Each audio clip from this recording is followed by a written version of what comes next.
नमस्कार दोस्तों, स्वागत है आपका एक बार फिर से आपके अपने YouTube चैनल पर। आज मैं आप सभी लोग के लिए एक मजाकिया कजरी गीत लाई हूँ। उम्मीद है आपको ज़रूर पसंद आएगा। अगर आपको मेरा गाना पसंद आए तो प्लीज़ मेरे चैनल को सब्सक्राइब करिए, गाने को लाइक करिए, शेयर करिए। जैसन चाहत रहले वैसे पियवा मोर बा, ना सांवर ना गोर बाना। जैसन चाहत रहले वैसे पियवा मोर बा, ना सांवर ना गोर बाना। धई के नरमी मोर कलाई, लेहले जेवना पे बैठाई। धई के नरमी मोर कलाई, लेहले जेवना पे बैठाई। नाही जाना बलमुआ तोहरे इतना जोर बा, ना सांवर ना गोर बाना। नाही जाना बलमुआ तोहरे इतना जोर बा, ना सांवर ना गोर बाना। जैसन चाहत रहले वैसे पियवा मोर बा, ना सांवर ना गोर बाना। जैसन चाहत रहली वैसे पियवा मोर बा, ना सांवर ना गोर बाना।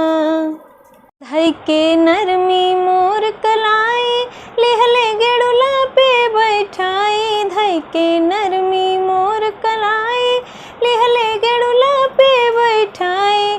नहीं जाना बलमुआ तोहरे इतना जोर बा, ना सांवर ना गोर बाना। नाही जाना बलमुआ तोहरे इतना जोर बा, ना सांवर ना गोर बाना।